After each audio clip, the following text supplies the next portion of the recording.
again by Benning. Darnell Nurse left it in the corner, gets up center. Perry scores! Corey Perry!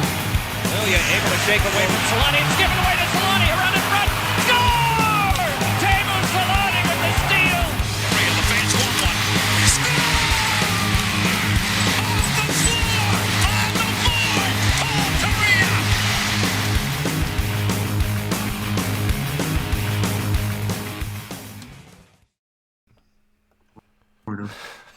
All right. What did you say? I just said something to get you to laugh. That's all. Well, we're back earlier than expected because Steven and I can't have a night off to ourselves. We wanted to record a mailbag episode. It's been a while since we did one, so we canvassed for questions from Reddit and Facebook and Instagram and Twitter, and we got them from everywhere but Twitter. So you let us down, everybody on Twitter. Somehow the platform we have the most followers on, we got 0 questions from. I don't know. It's probably why there's 0 questions, is because we answer them. Yeah, I answer them on a regular basis. Yeah, they've all. We've got actually only 10 followers. Numbers are inflated, that's for sure. DB Lauer in the chat says, "I'm just here for the All Star Game rant." I guess we might as well start with that. We'll get to the questions later, but as everybody has, I'm sure, heard at this point, the All Star Game rosters have been announced, and I gotta pull up the Pacific Division one right now. But obviously, it's McDavid, Draisaitl, Stone, Pietrangelo, Demko, Gibby, Kempe, Eberle, and Timo Meier. So the NHL didn't even tweet it out from the regular account. Dude, I'm pretty sure I just went. I think you did. You fucking suck because you can't even get the NHL website. Okay, here we go. It is Eberle, Demko, Draisaitl, Goodrow, Gibson, Kempe, McDavid, Meier, I forgot Pietrangelo, and Stone for Team Pacific. I might as well just read the rest of them off. Team Metro is Aho, Freddie Anderson, Adam Fox, Giroux, Jack Hughes, Yari, Kreider, Ovechkin, Adam Pelech, and Zach Werenski. Team Central is Kyle O'Connor, DeBrincat, Kaprizov, Keller, Kiru, McKinnon, Makar, Pavelski, Saros, and Talbot. And then Team Atlantic is Drake Batherson, Bergeron, Jack Campbell, Dahlin, Hedman, Huberdeau, Larkin, Matthews, Suzuki, and Vasilevsky. And as per, and this is where I get my issue with things, every team has one All-Star, as we've come to expect at this point in time. I mean, listen, I get it. I understand why. You want the most viewers you possibly can on one of your highest marketed events. So how do you do that? You get at least one player from every team to come out to the event, so you have a reason to watch your guy. Completely get it. The Ducks have been bad for the last 3 to 4 years, and have we deserved to have an all-star to those games? Probably not. So I understand it. Like my issue with it is, if it's the All-Star Game and you want to call it the All-Star Game, and what the All-Star Game used to be is it was the best players at that time came to the game, and it didn't matter regardless of team. It was just the best, however many players at the time would get invited out, and that was it. And I'm sure at the time too, back then, there was some marketing that went on, and it was, if there was a really high-profile player and a shitty team, he'd probably still get the invite if he was playing well enough. But you look at this, and guys like Troy Terry aren't going because we have to bring Eberle. You've got Nazem Kadri not going because we've got to bring guys like Clayton Keller. And Kadri's 4th in league scoring right now. Terry, top 5 in goal scoring. Those are 2 guys that kind of jump off. Nick Suzuki's a great player, but I think in the Atlantic there's several other players you could probably bring over Nick Suzuki. And again, the Islanders, Adam Pelech going is kind of just, we need to bring an Islanders player, and we're gonna bring this guy, I guess. And definitely in the Metro, there is some other names you could probably bring there too. I mean, just look at the last men in. I think there's about 4 or 5 guys on each list, depending on how many teams are in that division.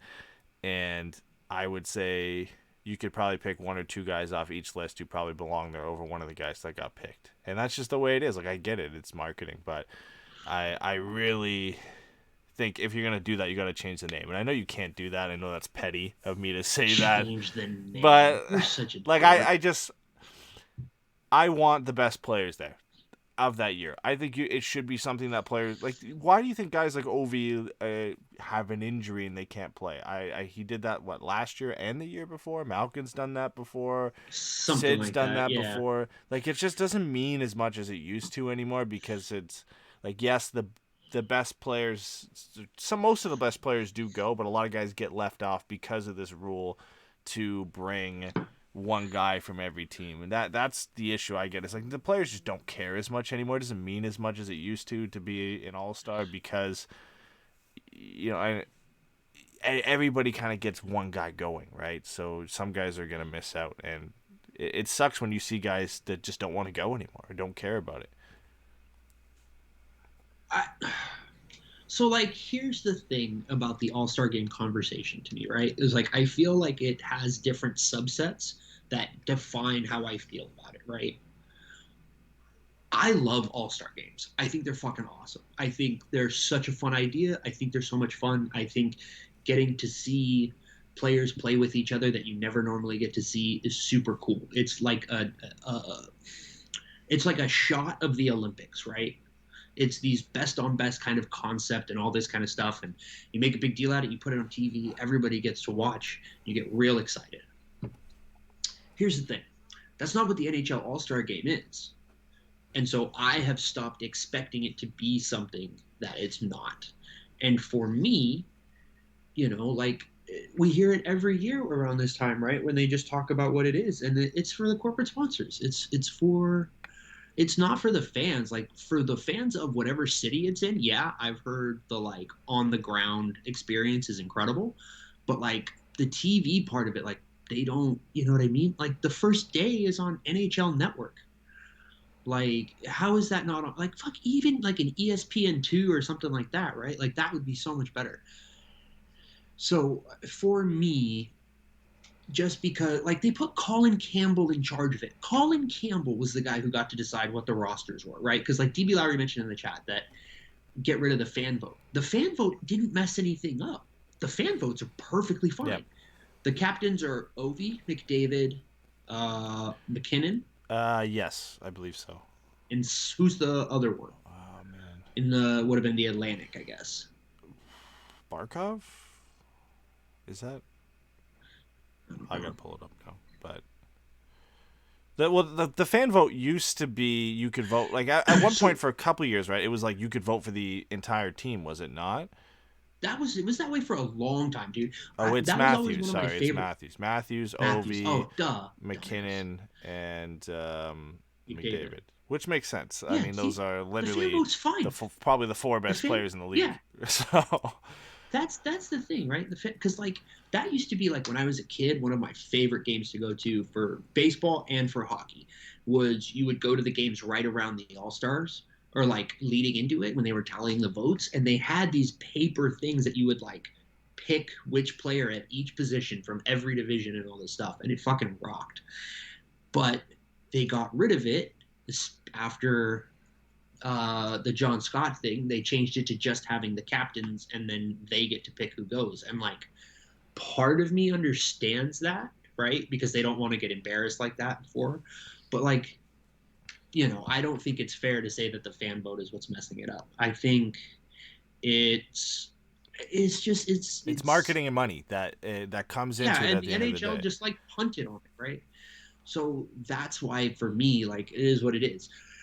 So as far as having a player from every team, I understand the thought behind it as far as like if your team sucks and you don't have any favorite, like if you don't have anybody good, like then if you want to sell jerseys, like, right? Like who's like, gonna buy? Like if you're a Seattle Kraken fan and none of their players deserve to go to the All Star Game, as an example, and the NHL likes to now release these individual team All Star jerseys to make as much money as they possibly can. And they're basically like fourth jerseys, right? That you can buy as like a different mock-up for your team.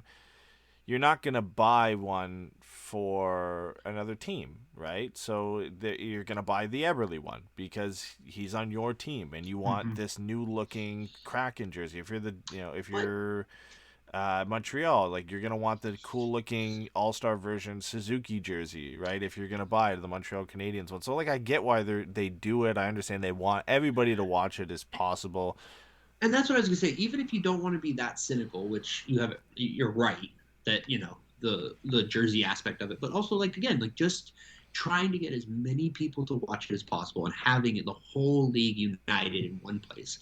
That's fucking cool to me. And especially with it broken down by division and with it being 3-on-3, like there's one fucking defenseman from the Pacific. One. Yep. You can find a guy. The games don't matter when you on do that. Every team to bring. Like there is going to be a guy.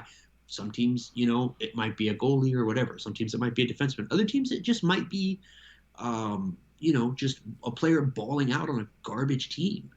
Like whatever, that happens. Who gives a shit? Or shit, from the Arizona, bring Phil Kessel. Who cares? Everybody loves Phil Kessel. It's fine. I just think it does more good than bad because I think it's fun to have someone from every team there. And I think in a sport like hockey, you can afford to do it. Like in the NBA, it's 12-man rosters. So just the math, they can't do the All-Star Game one from every team. And like, as we saw, but out of every All-Star game, or... don't you think the NBA does it probably the best out of everybody in terms of getting the best players there, still getting your marketable superstars, and then they do like the young stars game, right, where they get all the best young players out to. Do you know here's the thing that I think that they get right is the All-Star Game is an event. Yeah. Like it's like older players that aren't in the game come to watch younger players in the games. Like, you know what I mean? Like they've built up like 3 or 4 staple competitions that everybody loves and looks forward to over the years. The slam dunk contest fucking 3-point rocks. contest, they've been able to make that fun and add different aspects to that. And then routinely, like I know players opt out and some of them, like LeBron doesn't want to do the dunk contest, but they get the right guys for those competitions too, right? There's just like an actual thought process behind the competitions and the All-Star Game and the way they pick the players for events and who they bring, that they understand how to make it an event. The NHL's not there. And every year we're like force-fed some new event that we hope. Like remember when they flipped the puck through those like standing circles like 2 years ago? Like, yeah. Every year there's a new event like that where like I don't think anybody wants that. Like get the regular events. We don't need the marathon events where like, first guy's got to stick handle through a bunch of pucks and some guy's got to pass into these like little jars and the other guy's got to do an accuracy competition at the other end and somebody's got to score from the red line. Like there are staple events that we've done. The hardest shot competition, everybody loves that one. The accuracy challenge, that everybody loves that one. The some version of the like breakaway skills competition where guys can show off their creativity. There's 5 to 6 events at max that you should nail down. What are our most popular events? Put them together. We're going to do these ones every year. We're going to pick the right guys for this. We're going to pick the best players to come out. We're going to have the best on best. We're going to play, 5-on-5 would be preferable for the All-Star Game. I get why they don't want to do that because they don't want guys to get injured. But like there's just so many ways that they could handle it. Somebody needs to sit down at the NHL and revamp this and say, like, listen, we're going to make a plan here, and this is how the All-Star Game is going to be run for the next 10 years, and we're going to stick to it. I mean, look, right, like, like, the slam dunk contest is an event. The other thing that the NBA does get right for sure is the competitions are not attached to the All-Star Game. Like, you don't have to be in the game to make the competitions. Now, there are some players who won't compete unless they make the team. But it's not, they go out and get anybody. Like Shannon Brown never made an All-Star Game. He was in, I think, a couple of dunk contests. You know what I mean? Because he was just insane. Like, so, I think that's a big part of it. The other thing that they do is they have the rookie sophomore game, which rocks. The NHL could maybe do something like that because if you have like some version of that, then Trevor Zegras is there. Trevor Zegras is playing. Even if it's not in the main game, there's still something that you can put on TV and everybody can go watch it. And you can go watch him, and you can watch him with, these other guys. Who's going for Detroit right now at the All-Star Game? Larkin. So if you're a Detroit fan, who would you rather see at the All Star Game, Raymond, Sider, or Larkin. I think you're happy Larkin's going, but I think a lot of them would like to see Raymond or Sider, and you're tuning in for that. I think you can have the best of both worlds and same if you're a Ducks fan. Like, you're going to tune in more to see Gibby, you're going to tune in more to see Zegras if he's there. I don't think that should be the decision based on who goes to the game, and we're talking about picking the best, but there's a way to get, like, what I'm trying to like, long story short here to say is most fans are going to be tune in for their young stars to be on display. And I think you could do that with a Young Guns rookie game or competition with the rookies. Now that extends the time. I know they only have 2 days to do this, right? But I feel like there is a whole day aspect you could put together where you could do something like that, where you get the best young players from each team and put them together for some sort of game or skills competition or something like that. Yeah, I mean, the other thing, right, the NBA has is the celebrity game. And, like, as much as it's not much of a thing, like, you know, not a lot of people watch it as far as, like, relative ratings, it's still a thing that happens. You get funny moments. You get to run the highlight packages and stuff like that. Like, that's harder for the NHL to do. But tell me why it wouldn't be easier and much more fun to just do, like, street hockey, where everybody's standing there. Like, that to me would be a blast if they did, you know, street ball hockey with celebrities and shit like that. Because then, you know, you have the fun part of it, which is people who don't know what the fuck they're doing playing. But then you also get to, like, sprinkle in, like, retired guys and all that kind of stuff. Like, it's just, I think that could be a lot of fun. And I think it solves the problem, which is the skating. But it also highlights how incredible it actually makes the NHL players, because they can do all this shit while skating, which is not easy to do. You know, the 3v3, the 3-on-3 part of it, like, I like, because it makes the game open and a little bit more skill dependent. It kind of forces them to play a little bit harder.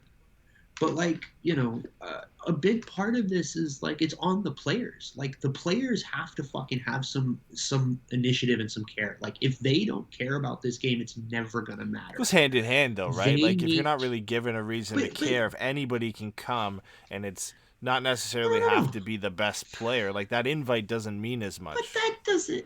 No, yes, it does. Yes, it still should mean something. Like, that's fucking stupid to me. That it's like, well, I'm not going to be excited about. Like, we are finally having interesting hockey players. You know what I mean?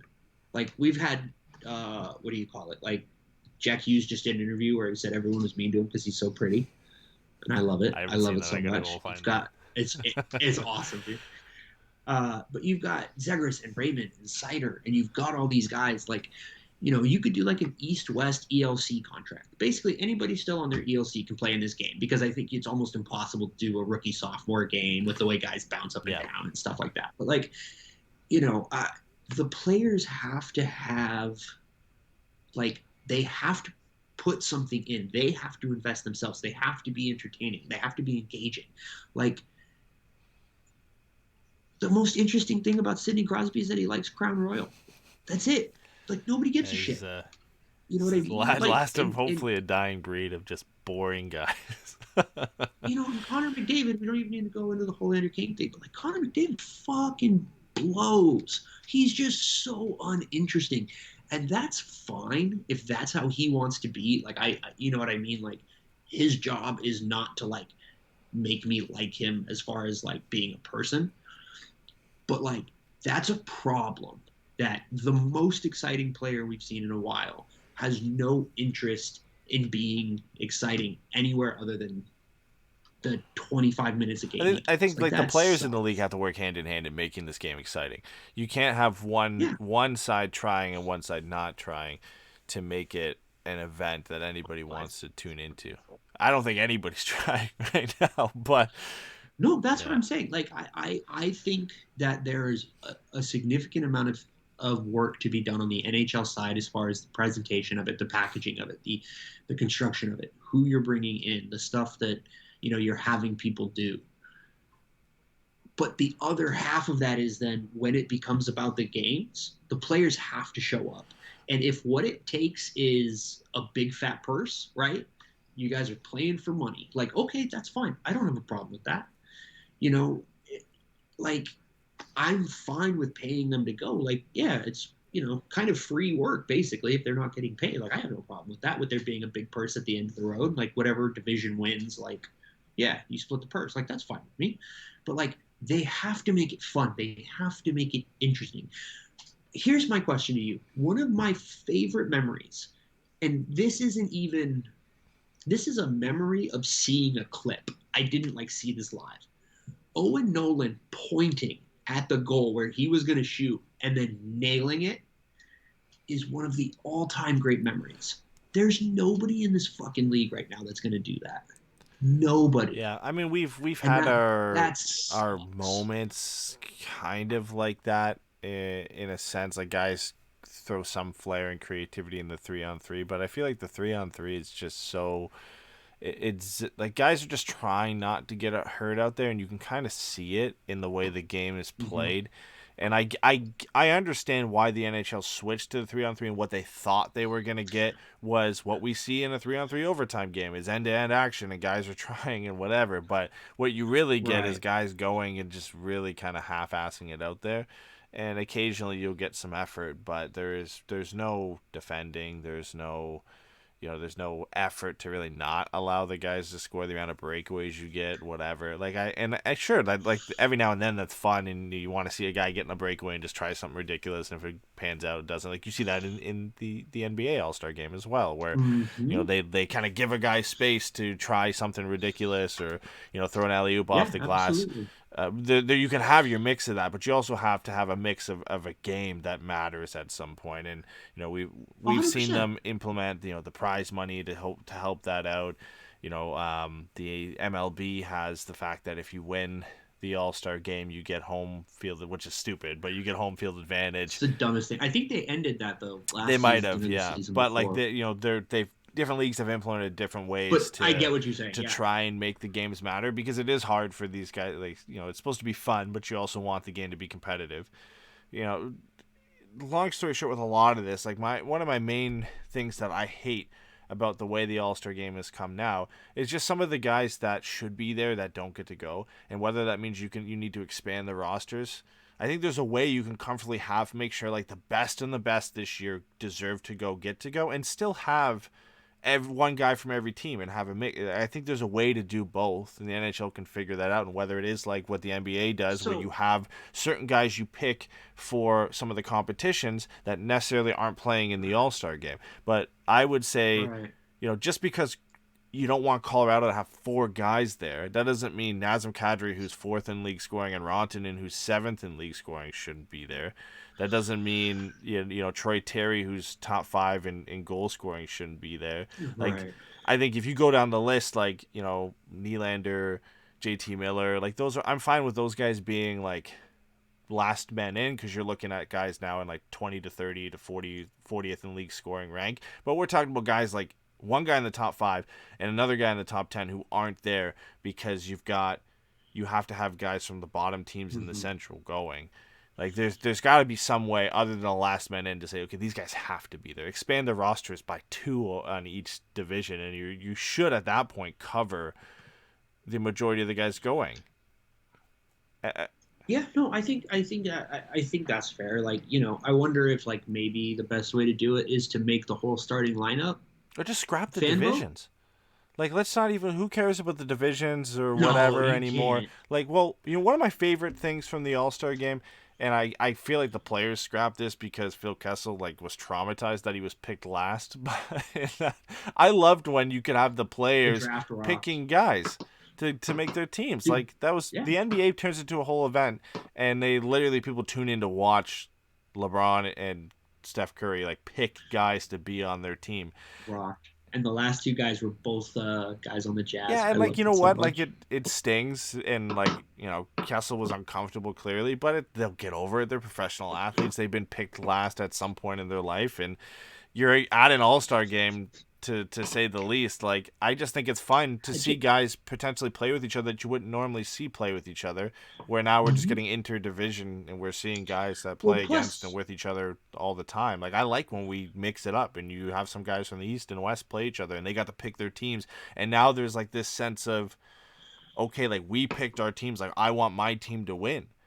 type thing where unless it's we were just thrown Right. together and you're the Central and you're the Pacific, like, oh, now I'm battling to my division to be a champion. Like, it's No, that's totally fair. I would love that. That would rock because especially with things like trades or free agency where guys change teams and all of a sudden, right? You're like, oh, so and so's captain, and I wonder if they'll be able to pick their guy to like join their team or whatever, right? And you're like, all right, cool. It's like I don't mind that, right? Like, I suppose if it is something like if it gets the effort level up, I guess you could convince me to drop the every team thing if it meant the players were going to care. But like at the same time, like they should care anyways. Yeah. Because I agree. these are, what is it? Fucking 20, 25, I don't know, but a bunch of guys and they're all splitting, $81 million right now. When if they would just be a little bit more interesting, if they would be just a little bit more willing to like just engage with fans in a way that isn't just so fucking weak, like I think there's a way to I just keep think- the every player from every team because, like, listen, I think it's dumb when you leave guys off. I understand why they have it, and I'm fine having it if guys that should be going go. Because I get it. Like, I understand some people are not gonna watch it if their guy's not there, if a guy from their team isn't there. So I understand doing that. I think you can have the best of both worlds where you have one guy from every team to still appease to those fans, because we can't sit here and say, oh, just because I'm a fan of a certain thing that they shouldn't do this because it's dumb. Well, no, there's people who are literally going to tune in because Eberle's there or because Suzuki is there or whatever. So like, I get it. No, 100% right. Yeah, by the way, let's 100% shun Montreal. That's gonna go well. Yeah, that won't pan out well. But like, I think there's a way to do both, where you make sure the best players go. No, I think that's and fair. you still get one guy from every team, and you expand the rosters. Maybe you go back to 5-on-5, or you do a thing where some guys only compete in the skills competition and not the All-Star game. And there's ways to do it, and whether the NHL actually cares enough to put enough effort into this to make it watchable, that's another question on its own. That's fair. That's totally fair. There is I do think there's blame on everybody involved, but I do think that it's fair to say the NHL kind of almost goes out of their way to make this less fun. Yeah, it's a sponsorship marketing push, is what it feels like now. Everything is named. It's not even a marketing push. It's a sponsorship thing, right? That's what it is. It's to get all these fucking executives from all these big companies out in one place, get them liquored up. Oh my God, I met Joe Pavelski. Yeah, that rocks. I get it. But there's no reason that shouldn't. That there's a way to do it where it's not compatible with. Let's make sure that this is an event that people want to be here or that people want to watch. There's a way to do it where it's not gross, where it's not obviously for the sponsors. You know what I mean? Like, every event is gonna have a sponsor. Every division it's gonna happen. Totally, but you watch the Sprite dunk contest and you're like, God, man, Sprite is just I can't believe this. But you watch some of the sponsored events for the NHL, when they sponsored the divisions and stuff like that, and it just feels gross. You're just I don't like this. I get it. It sucks, but I don't. To me, that's the part that I could care less about. You can have it be the the Tide Pod first period puck. Yeah, that's fine. Let's go. I don't give a shit. Let's just get this to a point where everybody cares, and people are actually invested in making this. I think that veteran players have a right to opt out. I think, that it's more than fair. So, the other thing I saw is, Rachel Dory said something on Twitter that, we shouldn't use All-Star games in Hall of Fame discussions, given how unseriously it feels like the NHL takes that. And I get that point. The only thing I would say against that is the guys, when it matters, you say 4-time, 5-time All-Star. The guys who are going 4 and 5 times in their career are not fringe guys. No. right? Jacob Silverberg making it if he would have been able to go because his wife wasn't having a baby, right? Nobody's going to be like, oh, well, he made an All-Star game, so he's, she should be in the Hall of Fame conversation. He was like, no, he got to go one year. Anaheim was dog shit. He was good, and so that's what they did. You're like, okay, cool, but like, that's not the same thing as like 4-time All-Star, like, or Alexander Ovechkin, 8-time All-Star, Alexander Ovechkin. Yeah, that sounds right to me. That's the name that Should matters, be right? 10-time All-Star, but he skipped 2 of them. It should probably be 15-time All-Star. Like, he's incredible. But, guys aren't going to go every year. And Mike Green, John Carlson, Nicholas Backstrom, there were legitimate players that probably went some of those years for them, which rocks. They deserve to be there. Like, you're telling me Mike Green, when he's in the middle of, like, 20-goal seasons on the blue line, shouldn't be there? Like, I love that. So, yeah, I think... I guess the place to end on this, ultimately, the whole reason we're here, is there are parts of it that are bad. There are parts of it that are imperfect. For me, I am not going to get worked up about some of this stuff while the NHL shows such a clear disinterest. And I would care more that Terry got snubbed or Zegras got snubbed if, like, it meant something to go to the game. And the players in the NHL both have a responsibility in making that the case. So when that's the case, then I'll care more. You know what I mean? But like for now, like I fucking love Gibson, dude. I'm so happy he's gonna go. I am so happy to be like, I get to watch John Gibson just get beat all. You gonna watch? You gonna watch? I don't know, probably because I'm an idiot. I like for me, it used to be like must watch. I don't want to say it doesn't now because I still like to tune in. I like the skills competition. I like to see what happens. But you're not 14 anymore, right? Though, right? Yeah, but it's almost like that's part of it. It's in the background now. You know what I mean? Like I watch it and it's on, and I'm like, oh okay, like I'm having this on, but I'm doing I'm doing other stuff at the same time. But yeah, you're right. Like when I watched it heavily, I was a kid, right? And that's. Again, kind of in a sense who it's for and why they cater some of these events to. But yeah, I mean, there's a lot of effort that could go into it, and we could probably talk forever on it, but this is 100%. Honestly, at this point, I'm not convinced that we shouldn't do a Patreon episode of Let's Fix the All Star Game. Yeah. I mean, hey. Like, I mean, we may have just done it for 40 minutes anyway. We'll send it off to the NHL for them to never watch it. All right, well, give us our $5. The other half of the show is the mailbag episode that we promised, and we got a bunch of questions in. Some of them will, I mean, they're probably about a couple minutes of a discussion. I can't imagine a lot of them will take super long, but we have some good questions here as well that we will dive into a little bit deeper. I'm sure I think we've got about 12 questions, maybe a little bit more or less, but. We'll get right into it here. First question we had was from Professor Berg on Reddit. Some of these names are just going to be wild, just a heads up. Any trade talks the Ducks have been involved in? I like the only one I can think of off the top of my head recently has been Jacob Chychrun, right? Like that we've been linked to. They were in the Eichel trade, we found out, right, where they kind of drew their line. But they were in that. We have Chychrun right now, and I'm trying to think. I don't think they've been linked with anybody. Well, like there just hasn't been a lot of rumors, right? Like there hasn't. Yeah.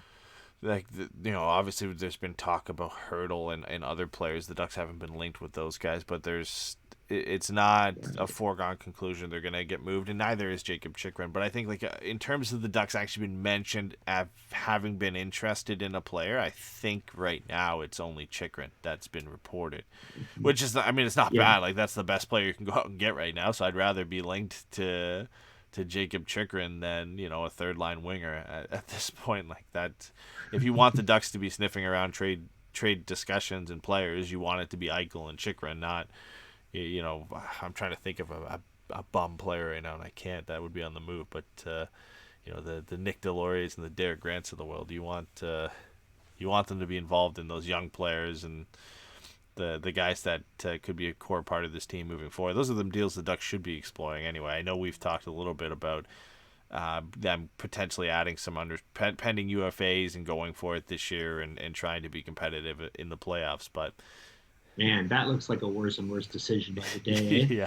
Yeah. When you watch games like the against Pittsburgh, who are a clear contender, in the way they showed up for that game, I know they're still a little bit shorthanded, but it makes it less of a thing you want to do, right? Like, you kind of start to see, like, yeah, they're good, they're better than they were last year. They probably will make the playoffs because this division isn't that great, but there's a clear gap still between the top tier teams in this league, the Stanley Cup contenders, and the Ducks. Yeah, I was going to say, what's interesting is I would say the majority of trade talk around the Ducks has really been about 3 RFAs and what they're going to do, right? Especially with the surprise start. That's kind of where the Ducks enter into the conversation is, are they going to hold on to their own guys? Are they going to try to move their own guys? Are they going to try to move those guys out and bring in other guys, right? Like, all that kind of stuff. But it revolves around the 3 UFAs. And that's really, I think says a lot, is even with that start that they had, and then, showing that they can at least be competitive in this division in a way that has them in the playoff picture, like, there still hasn't been any, like, addition talks other than a 24-year-old defenseman on a great contract, which, like, yeah, okay, perfect, that's the guy you're adding. He fits in with the rest of the group, no big deal. You know what I mean? Like, you could see them wanting to trade for that player, even if they weren't having this kind of year. That's the kind of player they would be looking to add. So, I think that's kind of what it is. I think over the course of, the rest of January and then into early February, we're going to get a much better idea. And we're going to start hearing about those conversations more and more. And, if the Ducks keep up as it is, they're probably going to end up being sellers. Yeah, I think it's going to pick up on both sides of things, right? Like, it's going to pick up where they're going to be interested in some players, and they're going to be linked to acquiring players like Chychrun and potentially some, pending UFAs and other guys like that. And then obviously the trade discussions are going to come on the selling side of things, the Rakels, the Lindholms, the Mansons, guys like that, who are going to potentially be on their way out the door. So I think, we'll see a mix of both, like, just because of where the Ducks are right now. They are contenders for a playoff spot, and you depending on who they play in round one, there's a decent chance they could actually get past round one if they're playing a Calgary or an Edmonton. I would give the Ducks decent odds in a 7-game series against those teams, unless you're going up against a Vegas or one of the Central teams. So there is a good chance for them to do well and make a case for not going for it and buying some of the most expensive pending UFAs, but moving on from your Rakels and your Mansons, guys that you're not going to re-sign, that you can get value for, and maybe bringing in a few, like, complementary pieces or replacement level players that you can slot in, so you're not completely selling. I think they're going to be in that kind of interesting mix. So finally, trade deadline might be interesting for us. As is always, most of the news probably happens a week before trade deadline, but I hope we'll have some interesting news to talk about for our trade deadline live stream, because they've been pretty rough the last couple of years. Yeah, it's funny. I think, it's so funny, right? Because you don't think of Anaheim as ever being a team that's, like, involved in all those things. But I think Bob Murray had a streak of, like, he made a deal at the deadline, like, every year for, like, 7 or 8 years, if not more. You know what I mean? The problem is he wasn't making the bigger deals most of the time. And now with Mike Solomon being, the interim GM, but also kind of auditioning for the job at the same time, like, I wonder if he's going to be motivated or inclined to do anything drastic, or if he might just try to hold course for a little bit. I think he's in an interesting spot, and it's kind of unfortunate that he's in an uncertain spot while the team is in, like, a weird middling spot. So it'll be curious to see what they're doing. Yeah, I mean, it's a whole new approach, right? With Solomon and not Murray. Like, we're so used to going into a trade deadline with Bob Murray and expecting nothing and some small hockey deals and whatnot. So it's like the first time we can kind of be optimistic that there might be more this year with a new man behind the reins for the Ducks and a lot of important decisions to be made. So, to kind of loop back around to the question, I would say, yeah, Chychrun right now, but that's definitely going to change on both sides of the spectrum once we get closer to the trade deadline.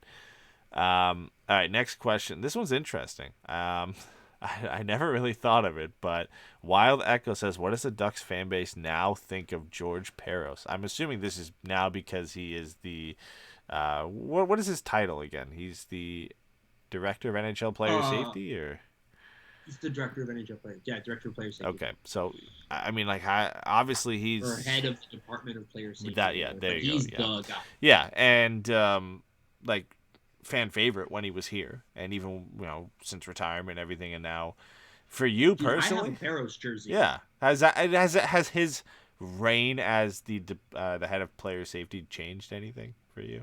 In your opinion? Not really at all. Like, I don't. It doesn't bother me. Like, it's a job. I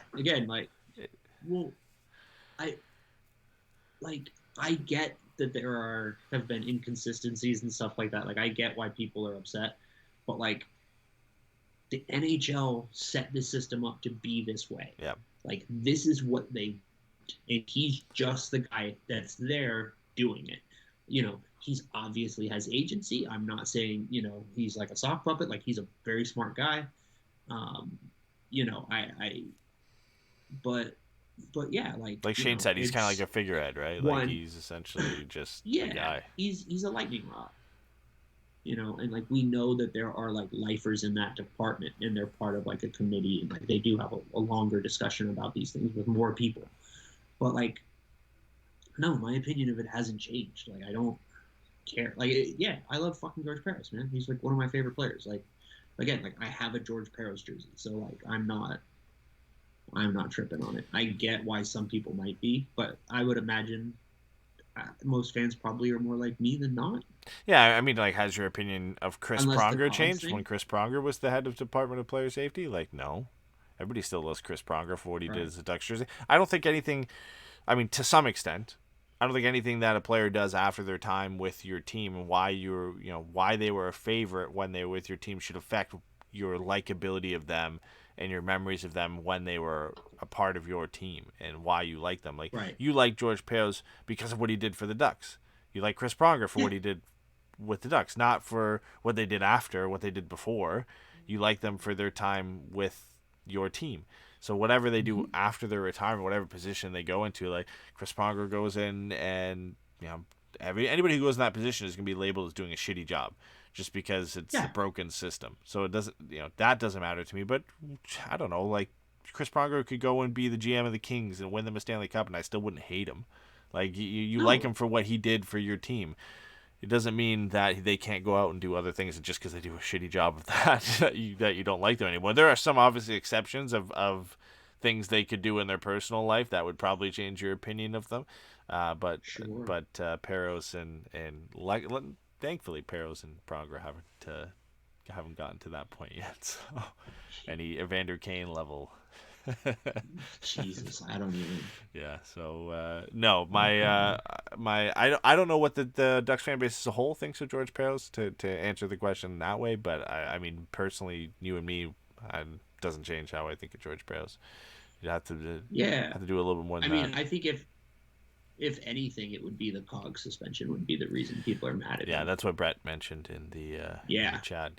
He ruined COG's streak, Ironman streak, so that's on him. But again, I feel like he's just a figurehead there, right? Portion of the population that's salty with him over that, for sure. Well, yeah, I mean, Ducks fans were salty at Paul Kariya for leaving, right? So they're obviously there's gonna be good reason to. Well, yeah, as we know, sports fans are an inherently rational bunch of people.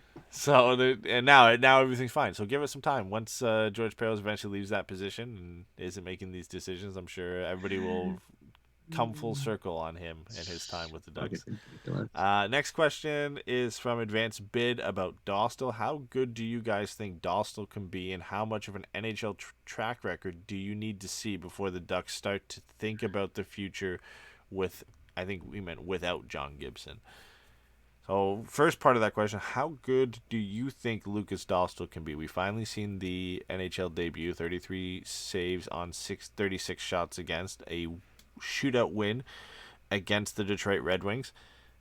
The one thing I will say before I pass it to you that I noticed about him, just positionally as sound as any goaltender I've seen making their NHL debut. Like, reads plays exceptionally well in the right position. He's a bit smaller than I thought he was. 6'2", by the way. He's not small, but he just looks he's a crouched over stance. He looks a lot smaller than he is.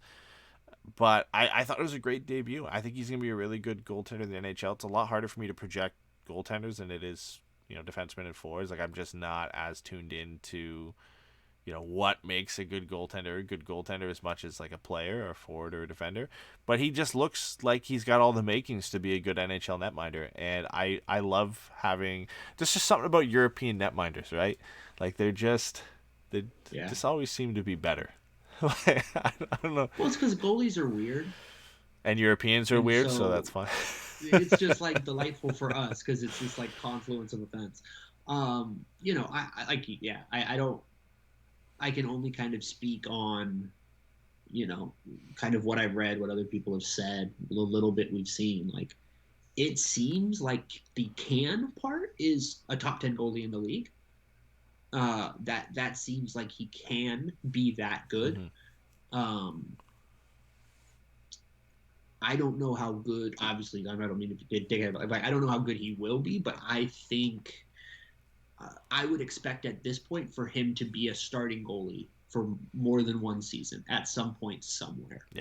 Yep. I think so. Like, I mean, in terms of we can kind of get into the second part of the question here. How much of an NHL track record do you think you need to see from Dostal before we think about moving on from John Gibson?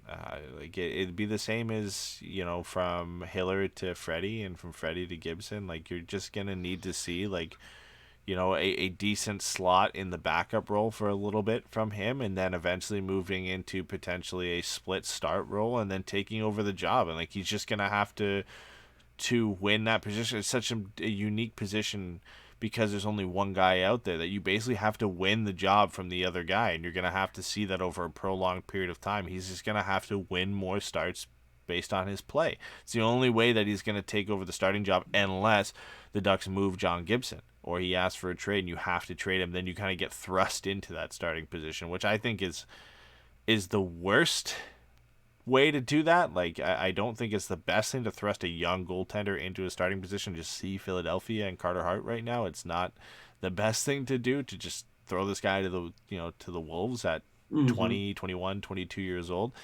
I think there's something to be said about earning that spot. I mean, look at UC Saros in Nashville. He had to earn that spot from Rene. Backup for the last 3 seasons.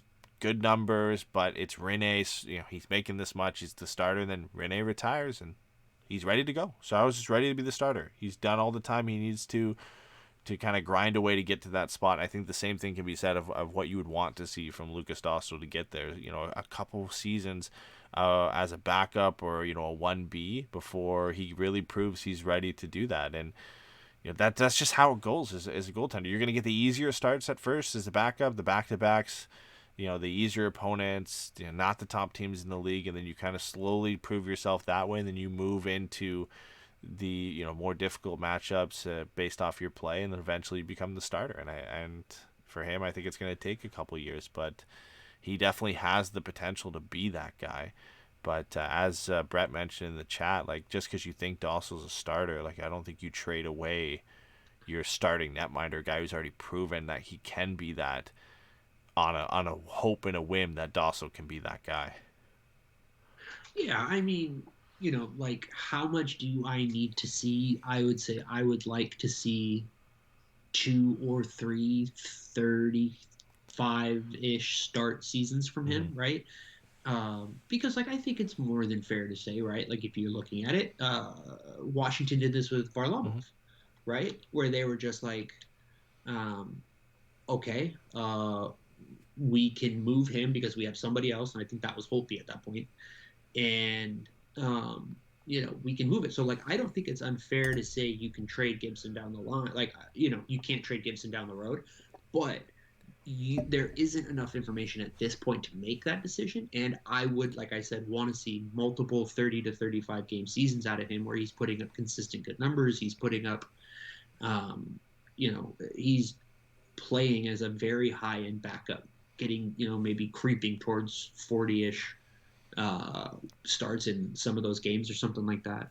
The one thing I will say that's what I would want to see about Dostal that's different from Carter Hart and Spencer Knight is the path he's taken to get to where he is now is a lot different. Like Carter Hart came from junior to the AHL and the NHL and got thrust into this spot. Spencer Knight came from the U.S. National Development Team to college to the NHL, right? Like it's a tough jump as a netminder. And like, Hart Knight was great in the first handful of games, and then I don't want to say the luck ran out, but that kind of first period we see from a lot of netminders where they look amazing just kind of like eventually caught up to him, and he's had a tough go since then. And now I believe I think he's still up with the Panthers, or maybe he got sent back down to the AHL. Now he's getting that time in the league below to kind of get adjusted and get his feet under him, and eventually he'll get another chance. But you look at Dostal, like he played I think 2 or 3 seasons in the Finnish Elite League, one of the top pro leagues in the world, playing against men, playing against some of the top players outside the NHL. Then he goes and plays, was it 2 full seasons, or was last year his first full season in the AHL? I can't remember. Last year. So they plays a full season as a kind of 1A and looks great in the AHL. Now he's back this year playing again in the American Hockey League and getting obviously the taste of an NHL start with the Ducks. So you think by the time he is maybe next year ready to be a backup, or he's got 2 to 3 full pro seasons overseas and 2 AHL seasons under his belt. So he's got a lot more experience than some of these kids that are being thrust in this position. So I think based on that, like if we're comparing him to top young goaltenders in this league and the way they've transitioned to the NHL, he's got a leg up in that sense of experience and composure. And I think you can kind of just see it from the way he plays, right? Like he just looks like he's a bit more comfortable out there and understands the pace of play. So that adjustment period for him might be a little bit less than what we've seen from some of these top young goaltenders. And he just, for me, like he's just been so underrated for so long. Like he just has not gotten any of the credit that some of these the Harts and the Knights and the Askarovs have gotten. But he's put up the numbers in every league that he's been in and been the top goaltender in those leagues and looks great in his NHL debut. And the 3 goals that got past him, I don't think they're at huge fault of him, and it's his first game, so you can chalk that up to nerves. And I just loved his excitement, enthusiasm from winning that game too. Like the guy just loved it. He loved that he was there, loved being there, was so excited to get the win. I wish him all the best, man. I hope he does well. I'd love to see him step in. I love Gibby too. Like don't get me wrong, but I would love to see this kid succeed. And obviously the Ducks have another goalie in the pipeline. You can go ask CJ how that tweet went. When he said that the Ducks had the best pipeline. He got Rangers fans on him pretty quick on that one with the Lundqvist to Shesterkin. Even I think Preds fans were jumping in there with the Rene de Saros comments too. That was get the hell out of here. That's Rangers so fans were so waiting bad. for that one, man. They were, dude. That's the thing. Like it's almost just like he was having Shesterkin, right? Yeah. Is having just way too good of a year that the timing is just so bad. And it's just like, he's making a point about the Ducks. I'm just like, yeah, it doesn't matter. Sports fans are insane. I love it. Rangers fans are always on guard to defend Lundqvist. You can't come for one of their best players of all time like that. But he's not wrong though. Like if the Ducks can go from I guess Hiller to Freddie to Gibson to Dostal, like a nice pipeline like that, where you're really not without a starting netminder, like that's great. That's excellent development and drafting, and you're avoiding like a Philadelphia Flyers situation where you go like 30 years without a starting netminder like that. it might not be Lundqvist to Shesterkin, but it still is a very good pipeline to have of capable young netminders in a path to go through, right? Like that's the hardest thing to get in this league is a really good young starting netminder in a pipeline that you can continually rotate through these guys. You're not waiting for one or having to trade for one or sign one in free agency, that you can just kind of keep developing these guys. And credit to the Ducks, they've done a really good job of doing that. Yeah, no, I mean it's great, right? It's a testament to scouting, it's a testament to development. It's also a testament to luck. Yeah. Like there's no, there is just a part of it that's just luck. Because like they're on a new goalie coach, so it's hard to say, to whatever degree anybody's involved with all these guys. But yeah, no, I think, like I said, I think Dostal has top 10 goalie in the league potential based on everything I've heard, based on how well he's played, where he's been. To your point, I definitely think he's someone who could step in a little quicker and more comfortably than some of these other young guys, because there's, like you said, it's just a huge leap. But Gibson's the guy right now, and he's going to be the guy for the near future. And I don't think they're going to look to move Gibby with how good these young players look. He's exactly kind of a great guy to have because he's a little bit older, he's more established. You know what I mean? He can be kind of a calming veteran presence at the back end. While these, kids go out there and just do all these flip the puck over the fucking goal shit. So it's cool, man.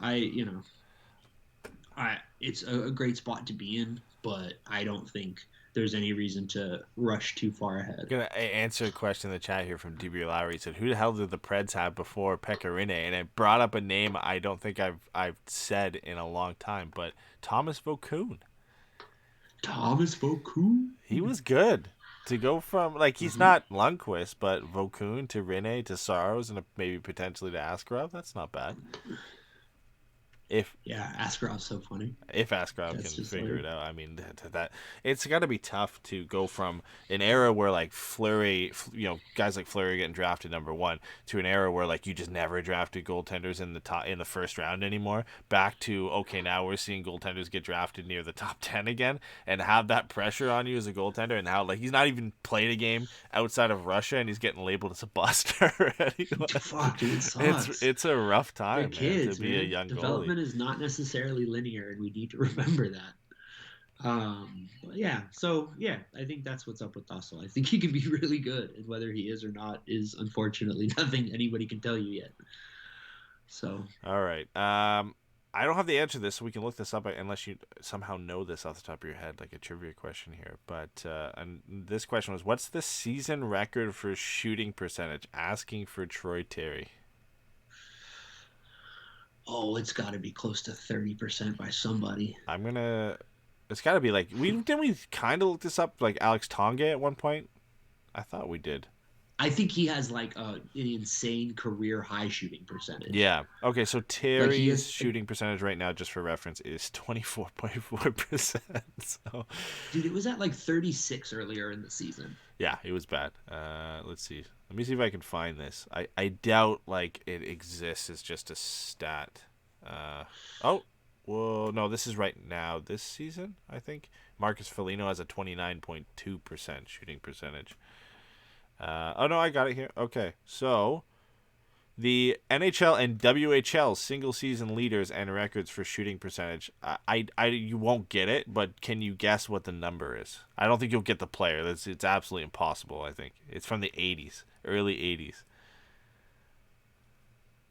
Is it Mike Bossy for 38%? No, this guy played for the California Golden Seals as a rookie.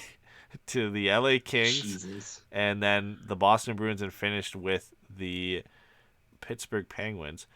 Put up 711 points in 712 NHL games. It's not bad. His name is Charlie Simmer.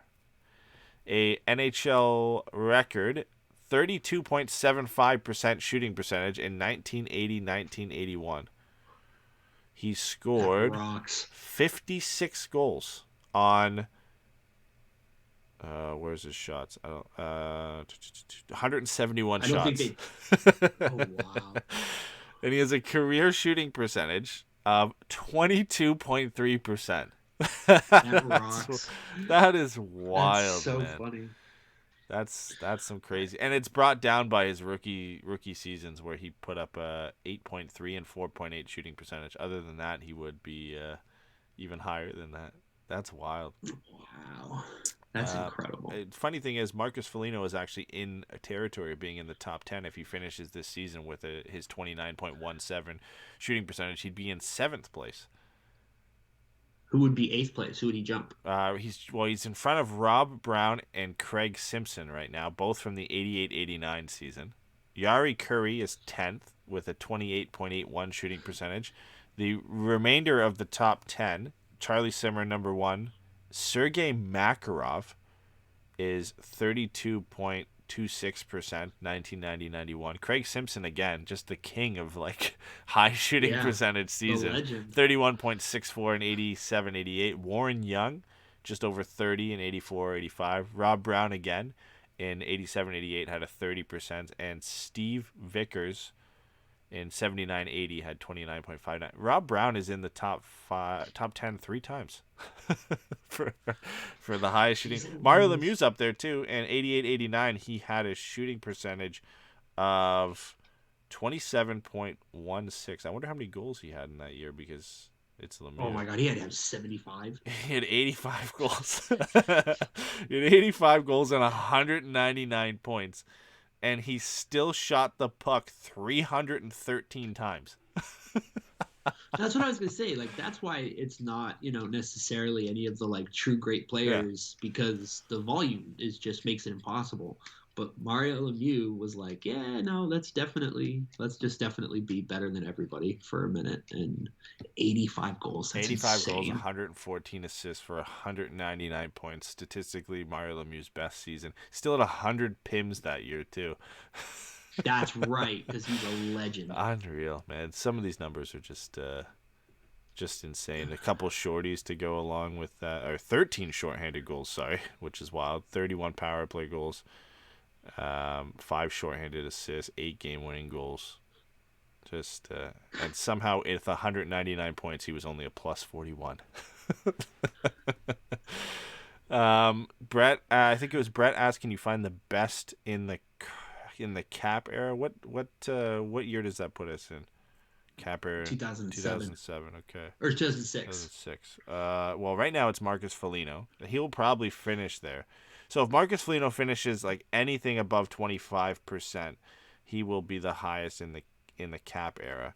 We've got guys like Neely, Roberts, Gretzky, Curry in these numbers. A lot of 80s and 90s guys here. Mike Ribeiro, 2007, 2008, 25.23 shooting percentage. He's the only one in the top 50 in the cap era. What did I say? Let's go, Foligno. 2007, 2008, he had 27 goals, Ribeiro did, on almost less than 100 shots, 107 shots. Gross. Yeah. 100% here for Foligno fucking knocking Ribeiro out of there. But Troy Terry's 63rd overall in this list. The only other guy other than Foligno, Ribeiro, and Terry from the salary cap era is Sergei Kostitsyn in 2010-11 had a 24.73 shooting percentage. So it's rare territory. Tyler Bertuzzi is up there this year as well with a 23.94 shooting percentage. So yeah, but he's not going to play 80 games, so it doesn't count. He's going to play like 50 games. Screw him. To DB asked who the hell was playing Lemieux on the PK. Back in the day, good players used to play on the penalty kill, which Lemieux was the guy who the player who had the game where he scored 5 different ways, right? Shorty, power play, penalty shot. Yeah. Yeah. Okay. Even strength, empty net, and overtime. Was it empty net? Or no, I guess it wasn't. It wouldn't be empty net. Oh yeah, I think it might have been. Now I gotta look this up. Yeah, but that's like the best stat in the world. It's even strength, power play, penalty shot, penalty kill. The 5th one is I think empty net. 5 goals, 5 ways. I know this is riveting for everybody, but Lemieux was also fucking huge, so he could be out there on the penalty kill, and it wasn't ridiculous. He even strength, shorty, power play, penalty shot, and an empty netter. Yep. With 1 second remaining in the game, he got the empty What a netter. goat. Love it. All right, let's see. What do we got rolled up next year? Okay, this is good. We were going to cover this on the last show, and we didn't end up covering it.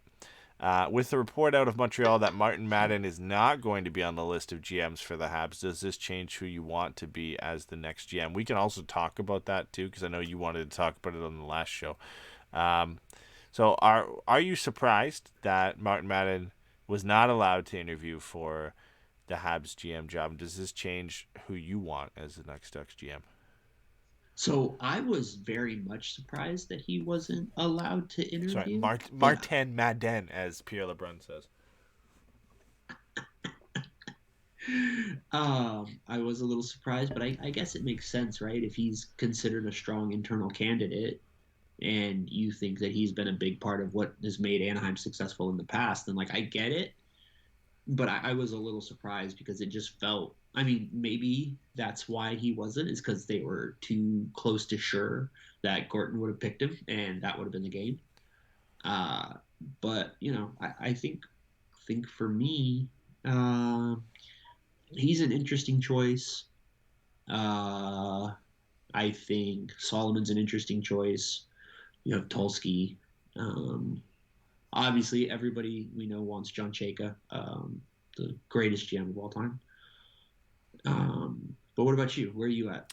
Like, for me, it doesn't change who I think, because I just think it's Jeff Solomon or an outside source. I find it weird that Martin Madden could be, like, he's in the running, but I just feel like it would be so weird for me for him to get it over Solomon when they didn't give Martin Madden the interim GM and they gave it to Jeff Solomon instead. Like, that decision for me would be weird. I wouldn't be against it because I think Martin Madden it deserves to be a general manager in this league just based off his track record and what he's done for the Ducks organization. But yeah, it would be a weird move for the Ducks to bring Jeff Solomon in as an interim from outside the organization to be the interim, and they didn't give it to Martin Madden after they had just given Martin Madden the AGM under Bob Murray. Like, it is a bit weird. I think he would have been great for the Montreal job. I think he probably would have been their top candidate when you look at some of the names they're interviewing. Like, they are looking at a lot of guys with not a huge resume. Montreal is. Martin Madden, I think, just in terms of his experience and what he brings and his track record, would have been top of the list just for that for Montreal. And then add in the fact that he is, I guess, French and bilingual, apparently. He would probably be the easy choice for that job. But so let me ask you this. If he doesn't get the Anaheim job and the Vancouver job is still open under Rutherford, do you think he would take that job? Yeah, so one thing before I answer that, I would see if you know this, because I don't. Now, in the offseason, they still have to ask for permission to interview him as long as he's under contract, right? And the Ducks can just say no. So. Okay, so see, this is the interesting thing for me. The thing I'm curious about is after the Ducks make the decision, if it's not Martin Madden, do they still want him to go interview? Or do they want to keep him around and just say, listen, you're sticking around here until, like, that's the thing I can't wrap my head around right now is he must be a pretty close candidate for the Ducks GM job. Otherwise, they would have let him go interview for Montreal. So he must be right up there with Jeff Solomon. I just can't wrap my head around the decision-making process of him getting the job over Jeff Solomon when Jeff Solomon was given the interim GM job. But I would think if he loses it, the Ducks should grant him the opportunity to go interview for Vancouver. That it's only fair if that's why they kept him, was to be in the running for the Ducks job, and he doesn't get it. The work he's done for this organization, he deserves the right to go have a chance at doing that. And you brought up the Carolina situation. Did he interview? He interviewed for that job, right? They let him interview for that job? I can't remember. I don't remember, actually. He was in the discussion. Like, that was the first time we heard, like, Martin Madden as a rumor being, like, another team being interested in him as a GM, and then immediately the Ducks squashed that by making him AGM under Bob Murray. But yeah, I mean, now this is the third team that would be interested in him if Vancouver showed interest, I would imagine. that if they were still looking for a GM, he'd be on that list. But I think that decision in Vancouver gets made within the next month or so. They're already having interviews, which sucks for him because he deserves a chance. I mean, there will be other teams that are looking, but I really hope that the Ducks did this for a good reason, and he really is in a good position to get the general manager role. Like, that's because that would be unfair. Like, for everything this guy has done, that would be unfair. I agree. I think that would be pretty shitty. And I think if they don't pick him, I think they tell him, like, we'd love to still have you here and be an assistant general manager. We're obviously a huge fan of what you do, but we understand if you want to move on and look for something else. And I get that. Like, I wouldn't, I think they absolutely have to let him do it. So DB Reliable brings up a good point in the chat right now. Is Solomon for like president of hockey ops and Madden for GM? I think those roles fit those guys perfectly. If I'm being completely honest with you, that's true. Yeah, because Solomon, part of what he was brought in to do was to develop the analytics department of the franchise. So just putting him in general of the process of going about the business of trying to build a team and all the different parts that go into it makes a ton of sense. And then obviously Martin Madden has been a big part of the drafting that Anaheim has done. And by my view, he has a really solid track record, and Anaheim's done a good job in the draft. And so I get that, but it would very much surprise me if that's the way that went. The Ducks don't have a director of hockey ops right now, right? No. Okay, I didn't think so. For some reason, I thought they had put somebody in that position, and I just couldn't remember for the life of me who it was. DB, stop bringing up David Notice. You're going to make me cry. Dave Notice will continue to be, and forever will always be, an assistant general manager. Jesus. That leaks things to Darren Dreger because I think they're somehow related. So they're cousins, yeah. But yeah, I actually didn't even think about that. I'd be all for that if Jeff Solomon became the director of hockey ops and Madden became the AGM, and you're promoting two guys from within into high-profile positions. I think Solomon is perfectly groomed to be the director of hockey ops and have his hands on a little bit more things than just making roster decisions, but also has his input in those as well, and brings that analytics mindset that he has proven he has in LA to all hockey operations decisions within the Ducks. I think that would be great. And then clearly I think Martin Madden deserves to be a general manager in this league. I think he could potentially be one of the better general managers in this league when you look at just his extensive knowledge of scouting and running the Ducks scouting department for as long as he did, and then now looking on the player development side of things and the pro scouting side that he's kind of brought into his resume over the last couple of years. Like I would love to see that setup. I didn't even think about this before. I love that he brought it up. Like that is my ideal situation for this offseason, to keep both of them and have them in those roles. Yeah, no, I'm not going to say that wouldn't work. I would be quite a big fan of that. So, and God, I hope they're not one of the teams interested in Marc Bergevin. I know. every time I see that, I saw somebody tweet out the fact that Bergevin came to LA is because there was an open position, and it wasn't to stick around with LA because Rob Blake got the extension. It was to be close to Anaheim and be able to kind of monitor their situation. And I was like, please, no, I can't have this. I cannot have Marc Bergevin in charge of the Anaheim Ducks. That would be a nightmare. Just look at the Habs. Yeah, that would be a disaster.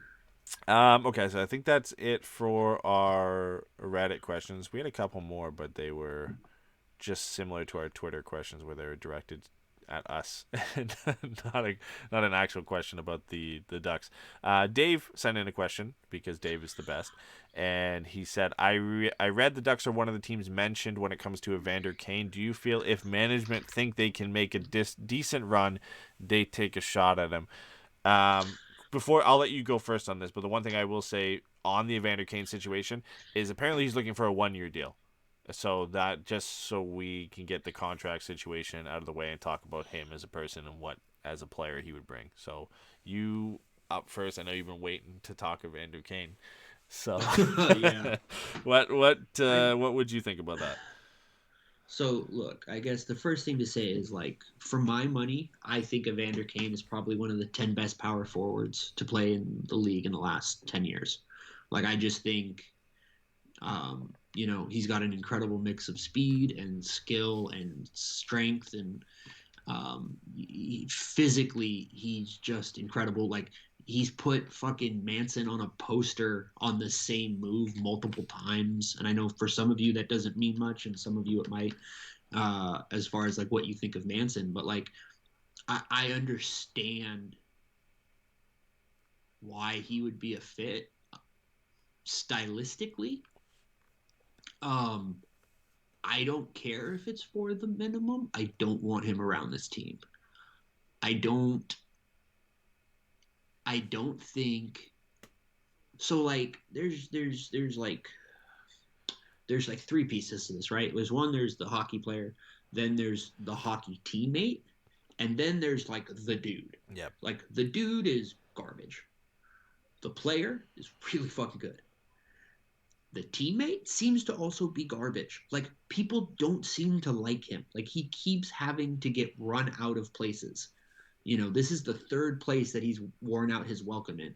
And, like, I think we've seen by now, NHL players are very open-minded, as it were, about who can and can't, be around the team and all that kind of stuff. Like, they don't seem to,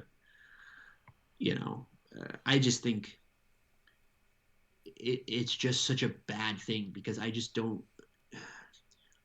This team has been re-energized by the energy around these kids, and the energy around him and the conversation around him, and because of all the shit he's done off ice, there's going to be a giant spotlight with him wherever he ends up, because I do think he's going to get a gig. Yeah, it takes away from what the Ducks are, what's positive and what's news and noteworthy about the Ducks right now, in terms of like the young kids and Terry and whatever, and that becomes the story now all of a sudden, that Evander Kane. I think of all places he could go, Edmonton might be the best place for him to go, not only as a player to play with McDavid, but for him, if he wants to squash the news, let's go to one of the top hockey markets in the world, where they will forget all that stuff about him immediately, and it will be about what he does on the ice.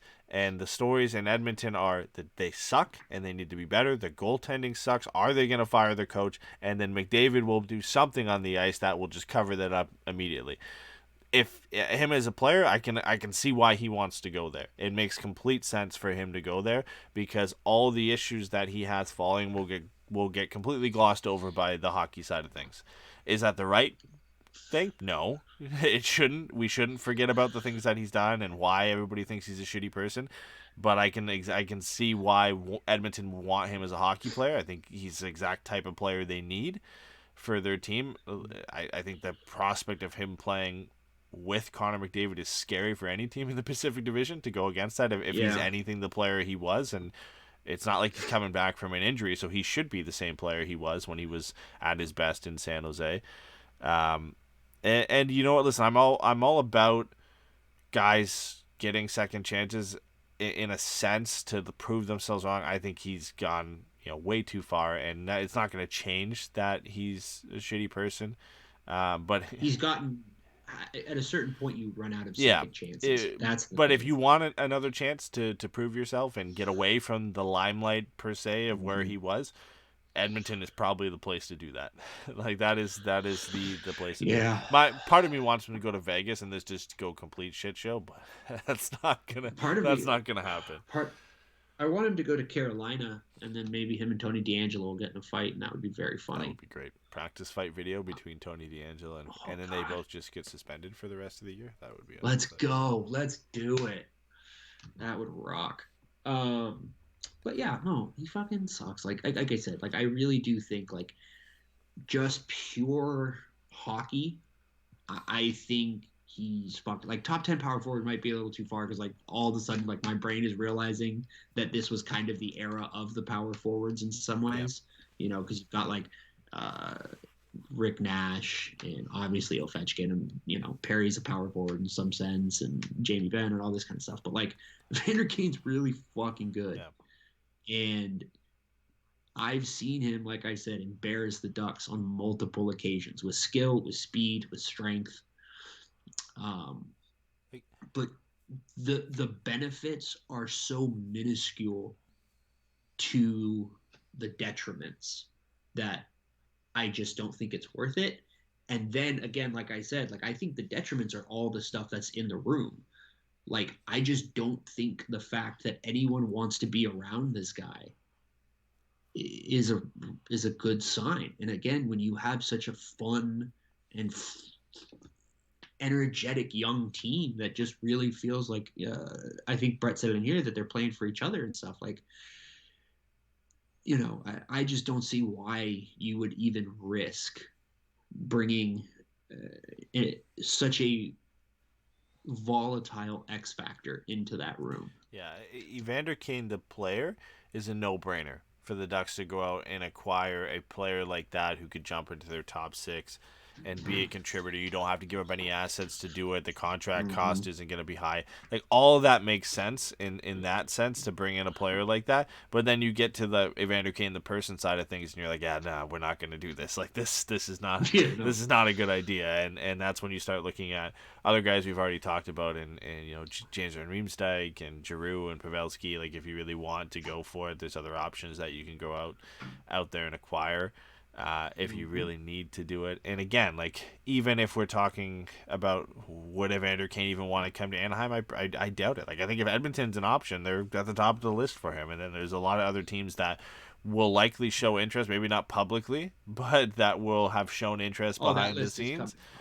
Yeah, and they will be higher on his list than Anaheim would, just because of where the Ducks are at this point. Like, I would assume Vegas is probably interested. As funny and ridiculous as that is, I would imagine they are interested based on their cap situation. If they could bring him in at like 1 by 1, they would do that in a heartbeat. I think the position that they're in. Shit, are we sure, like, Toronto wouldn't be interested? Yeah, I would imagine Toronto would do it as well. I think they would take a little bit more heat from the media than, let's say, Edmonton would, just because of the market. Right. But I would still imagine that they are one of the teams that has inquired and has thought about it. Are you saying the market that has Jim Matheson is maybe the biggest voice in it isn't as critical? That's weird. Yeah, no surprise there. All right, we got a couple more questions, and then we'll wrap up the show here. We had a question from Instagram. It said, how many years, realistically, are we looking at till the Ducks are an actual cup contender? We've talked about this a couple times, but now... You can go first on this one. We're now a playoff contender, earlier than we thought we would be. But when I think of where this team could be next year, potentially losing Lindholm and Raquel and Manson, I still think the timeline that I kind of stuck to was about 3 to 4 years away last year. Now that would be 2 to 3. I think we're about 2 to 3 years away from being an actual cup contender. I don't think just because they've been better than we thought they would be this year that changes, because I think all of this could fall apart next year with losing some of those key core players if there isn't any either players brought in or other players step up to replace them. Like, those are big losses to lose, a top 4 right-handed defenseman. As bad as I know Josh Manson has been, there is nobody in the pipeline right now who can step in and do what he does. There just isn't. And replacing Rickard Rakell immediately is difficult to do. Jacob Perreault will probably be that guy eventually. Braden Tracy could be that guy eventually, but probably not as early as next season, when you think they both played a 1 game each, right, at the NHL level. Right. And then Hampus Lindholm is the biggest one to replace, because again, just like Manson, there isn't anybody who can step in and do that right now unless you were to go acquire a Jacob Chychrun. And and even then, Chychrun's not the same type of player. No. He would need a much needed dynamic. He would be great. I'm not saying don't go out and get him, but he's just not stylistically the same type of player. Yeah, it is still for me 2 to 3 years. Another important draft this year to get a player, hopefully in the top, and now it looks like in the 15 to 20 range, to get in for the next couple years to be ready for when you jump into your lineup when you're ready to compete.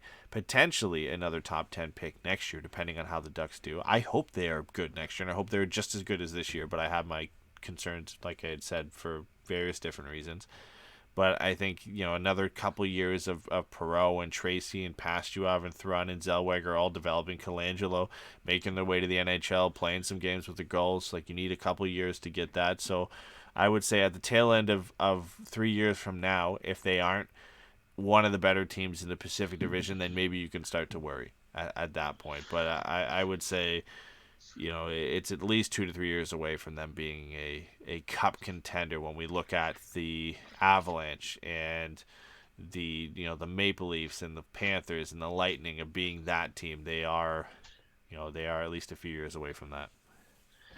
Yeah, I mean, I think kind of 2 to 3 is what I have in my head, but I think the other way I would look at it is you need Perreault, Zellweger, McTavish. I can't believe I forgot Mason. And probably one other guy to not be rookies. Yeah. And that needs to be a big part of it, right? Like, because technically next year McTavish will still be a rookie. If Zellweger is able to make a leap, then he would be a rookie. And, I just don't think you can have, unless they get somebody who surprises or they make, a big trade, like get a Chikrin or something like that. I just think they need a couple of more guys in that younger end. And to your point about it all falling apart, like a big part of why this team has done well this year is Getzlaf, Adam Henrique, and Kevin Shattenkirk have been really good. And I don't know how much any of that is sustainable. If you asked me, I would put my money on Shattenkirk being the one who's the most likely to be around this good next year. But even then, like, I just think there's enough older guys on this team that play an important position or play an important role that you need to have guys already in who are going to take those spots. And I think if we just take out maybe just like internally the Ducks themselves, and we, because being a cup contender also is how much better you are and how much better the teams around you are getting. I think when you look at next year in this Pacific Division, and Vegas is going to be fully healthy with Pacioretty, Stone, and Eichel as their top line. Right, like that, they are by far the best team in the division next year. You would assume Edmonton, if not this year, plus next year, will in the offseason will make moves to make their team better and still have McDavid and Draisaitl.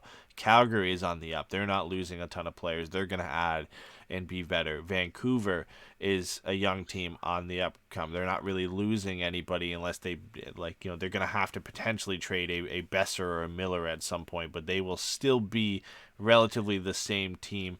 LA isn't really losing anybody, and they will continue to add young players from the American Hockey League, Byfields and the Turcottes to their roster. Of all the top teams in that division, I think you could say the only teams who are potentially stand to lose assets before next year and be a worse team on paper are the Ducks and the Sharks, because the Sharks could potentially lose Tomas Hertl as well as a few other guys, and then the Ducks, like we said, are going to lose Lindholm, Raquel, and Manson, likely, if not at least 2 of those guys for next year. So there are going to be spots they have to fill, and you can overcome that in free agency, but we won't know that until we get to that point. If you're just looking at the outlook of these teams next year versus this year, 4 teams stand to likely get better or at least stay the same, whereas the Ducks are going to be one of those teams that are likely going to get worse by just naturally losing players. And, there's ways to overcome that. Guys like Max Jones and Maxime Comtois take a Troy Terry step forward, and Getzlaf and Henrique and Shattuck could continue to be contributors, and you add some players in free agency, and you could potentially get there. But it's tough for me to say that this team is just all of a sudden going to be one of the best teams in the Pacific Division next year when they face these tough decisions that they're going to come up against, a potential roster loss heading into next year. Yeah, I think you made a great point, dude. I think there's a really good chance in 3 or 4 years we're looking at the Pacific the way we're looking at the Atlantic right now, where there's just 5 teams for 4 spots. Seattle's the wild card here. They could get better at any time. They could get worse at any time. They're the wild card. But yeah, I don't think San Jose is going to be particularly good next year, and I'm not 100% sure we're going to be particularly good next year. So, I think that 3 years from now, so what is that? The 23, the 24-25 season is probably, I would expect the Ducks to be in the conversation for real for the 25 Well, playoffs. yeah, you think Zegras in season 4 at that point, Drysdale, Right. same thing. Like, these guys should be superstars at that point. McTavish is in his second or third year. Right. They're starting to come into the real prime years of their career. Or not even the prime, but like the main contributing years of, like, outside of their early 20s, like, these guys should be your best players, and the way they're projecting in Zegras and Drysdale and McTavish should be top players in this league, right? So that, and again, anything could go wrong at this point, and the same with any player in any team, that things might not pan out. But the Ducks, the way they're projected, the way their prospect pool looks, when you think them and the Kings have the best prospect pool in the league, they should be in the next 3 to 4 years one of the best teams in the National Hockey League, if everything, or even if 80% of what they have pans out. They should be in that discussion. So it's a good spot to be in. And I'm trying not to be pessimistic here by saying the Ducks might not be good next year, but you just have to kind of sit there and it's tough to not get ahead of yourself by the way they've played this year and the way we expected them to play. But they are facing some turnover next year that is going to make it tough to repeat what they did this year. But there's every chance that Zegras comes out another step above what he's doing this year and is over a point per game player, and Drysdale takes a step forward. Like, there are ways. I don't want to be pessimistic here. There are ways that the Ducks could still be good next year, if not better. There's just a lot of things that have to happen. Yeah, it's just going to take things that you can't rely on. Yeah, like this year. Again, we did not expect Troy Terry to become a potential 50-goal scorer and a point per game, like 80-point pace guy. Nobody expected that this year. Nobody expected a lot of the veterans to rebound, and they did. So every year has its storylines that could propel you into being a better team than you were. So just because it looks like it could be a tough year for the Ducks next year, this year proves that it just as easily could be a good year and even a better year depending on how things go. And the Ducks have enough young pieces that they can overcome it. It's just going to be tough when the teams around you don't lose anything and they almost gain in the sense of Vegas, having a full healthy season of potentially a back to prime Jack Eichel, right, along with their team, and other teams like Edmonton's still going to have Draisaitl and McDavid and are going to fill some of the holes that they have. So it's tough to look at that. But we got one final question here, and then we can kind of riff about whatever we want. But I just want to get to the last question here because it's on topic of the kids. We were asked, what is our favorite current Ducks prospect? You got one on top of your head? Other than Hunter Drew? That's the answer. It's Hunter Drew. It's Hunter Drew. I aside from him, then it's McTavish. I don't really look at Z as a prospect at this point. Yeah, him and Drysdale, I think, have kind of elevated out of that now. I think there's So I'd say it's Hunter Drew just because fucking what are we talking about? I love him. And then Mason McTavish just because I was completely caught off guard by how comfortable he looked this year. And if that's for real, man, oh boy, he could be fun. He could be really fun.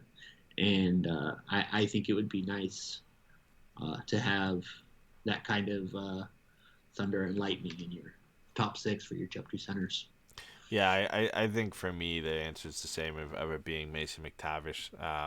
You could have asked me when he was drafted or a little bit after he was drafted, and he probably wouldn't have been even in my top three. I wasn't just a huge fan of his game at that point, but he's just proven at this point that he's so much further ahead than I thought he would be. And then along with the size and everything we knew, the shot has just translated through every level. It's still going to have to get to the NHL level at some point, but it's so much better than anything. The harder thing to shake was the Nick Ritchie vibes, right? Like a big kid, big power forward, NHL ready size, NHL ready shot. But then he's just taking it to another level where you're like, okay, no, this kid is beyond that. He is, the stick handling ability, his skill to get in, the sense to get to the front of that. He's just taking his game to another level. watching him this year with Peterborough, and then the short stint with the World Juniors for Canada, and now his first game with Hamilton in the OHL. Like, for me, he's by far my favorite current Ducks prospect, just because I love what like this guy could potentially turn out to be for this roster, and like just a fun 1-2 punch, different kind of aspects of him and Zegras down the middle for the Ducks is exciting. Yeah. So yeah, like I said, I was caught off guard by how comfortable he looked, but the Nick Ritchie shit always bothered me. It's unfair because it felt unfair. It just felt like the kid deserved a clean slate, and it's just like, you're judging a kid based on 3 adjectives. You know what I mean? Like, it feels. It was too easy and lazy of a comparison in the sense that he's a power forward who played for the same junior team as Nick Ritchie, and he was big and had a good shot, and everybody has PTSD from Nick Ritchie getting drafted 10th overall. So it was an easy comparison to make, and we made it. Like, we made the comparison. Like, it was too hard not to make the comparison. But the good thing is he's proved us all wrong, and he's clearly a better player than Nick Ritchie was and will be, and for good reason. And again, like, I think it was DB Larison in the chat, like, we were all on the William Eklund hype train. Like, I wanted another skilled player like Eklund, and maybe Eklund turns into the better player, but I've come around on Mason McTavish, that like I'm comfortably putting him in that discussion as he's looking like he could be the best player of that draft. Now, a lot of that has to do with the fact that he's just already like 2 years in front of a lot of these guys, just with his size, right, and how comfortable he's slotted in. So time will tell, but it's the perfect player, I think, for the Ducks to get at that spot on how quickly he's adjusting. And he's not 2 years away like Eklund might be. Like, he's ready next year. He was probably ready this year. Dude, Eklund's probably ready next year. He should be good early in San Jose, dude. Yeah, he's gonna. He reminds me like of a Pettersson in the sense that like he's ready skill wise, but he's just like a string bean. Yeah, absolutely. Yeah, I mean, then the other two that we should say, just because of the way that they play, is Pastujov and Zellweger, right? Zellweger being a small, high, elite skill, elite skating, guy. Like, I mean, look how much fun it's been to see Jamie Drysdale do this. And if we get another one of those guys, like, it's going to be a blast. It's just going to be fun. And that's the thing, right? Like, it's not best, it's favorite. And then the other part of it is Pastujov, and, he's just a great story. The Ducks look very smart for taking him in the 3rd round, and he just proves everybody wrong with these over concerns about his skating and all that stuff. Like, it's a great story. So, like, I would very much love all that to come true. But the two for me are, at the end of the day, Mason McTavish and Hunter Drew. I love Hunter Drew too. The other two guys I do want to mention that they're among my favorites outside of McTavish. Obviously I love Perreault. I love Zellweger, Pastujov. Lucas Dostal still. I just think what he's done, he's so underrated, and it's just great for the Ducks to have another top goalie in the pipeline behind John Gibson. And then Sam Colangelo, I still love that pick. And he's started to turn it on this year. He's got 9 points in 11 games, and I think he's got like 5 points in his last 2 games. And like, he's just like another kind of Max Jones type pick, like again, and along the same lines of Mason McTavish, like just a big kid who has a good shot, and he's got kind of the intangibles to be a good NHL player. He's not going to be a superstar, but he's one of those guys you'd love to have in your roster.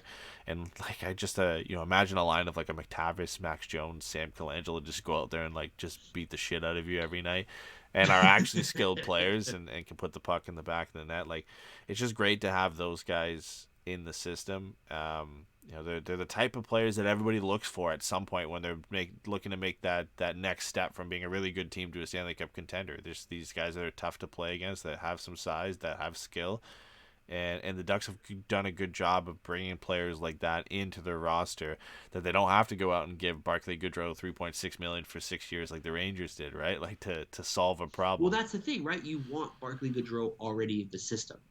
Yeah, exactly. You want to have you want to have a nice mix of these players, and that's the one thing that it seems like the Ducks have done really well, is is just drafting a nice mix of players that you can see Yeah.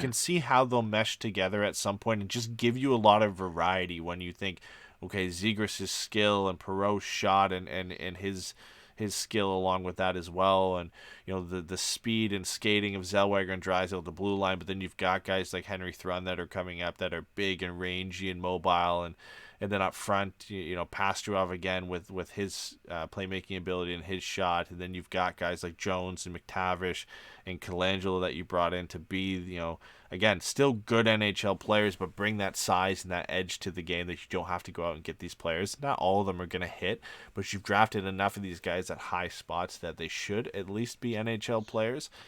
And I just think they've done a really, really good job of bringing in different types of players to the roster or to the roster of the future that you see on competitive teams. Different kind of array of guys that you can see where they would fit if all things panned out on a Stanley Cup contending team. Yeah, for all the talk about that Barclay Gaudreau, Barclay Gaudreau, Yanni Gordon, Blake Coleman line, like for all that talk about all those things like that, like they also had Tyler Johnson and Andre Palat and Braden Point's like 4.5 feet tall. Like, like you said, it's God damn it, TB. You got me with that, Josh Allen. It's important to have a variety, right? Because you're gonna need different guys to play different roles. You're gonna need different skill sets, but you're also gonna need to not you need to be able to move guys around and ask guys to do different things. And, by having all these different types of players, it allows you to do that. Yeah, and it's the one thing, and listen, I think LA has done an excellent job. I like their prospect pool. I think it rivals the Ducks as being one of the best in the league. But the one thing I give the Ducks an edge on over the Kings is just the variety of players they brought in. I think the Kings have drafted some excellent players. I think a lot of what they've done is focused on kind of one or two types of guys, and they've just kind of brought in those players. And it'll probably pan out for them because they brought in so many of them that it should just eventually work out by, kind of just the numbers of the game. Like, it's just going to work out because they've had so many good picks. But it's a lot of the same type of guys, and I think the Ducks have done a really good job of kind of sprinkling that around and bringing in different players. And I want to mention a comment in the chat from Brizzle. He said, "What about future Duck Brendan Brisson?" Referencing our Kessler conversation from the last podcast, where we said if the Golden Knights want to bring in Kessler's contract, they can definitely send us Brendan Brisson. Add to that prospect pool. They can send us anything. They can send us all sorts of fun things. I am not going to be upset about that. Yeah. Hey, did you see Jack Perbix's brother made the U.S. Olympic team? I did not. That's awesome. Unless there's another kid out there with the last name Perbix, completely unrelated. I know he has a brother, but I can't remember where he was playing. But yeah, there's a kid on the that made the Olympic team named Perbix. I thought that was cool. Waiting for Canada's roster to be announced to see if McTavish is going to go or not.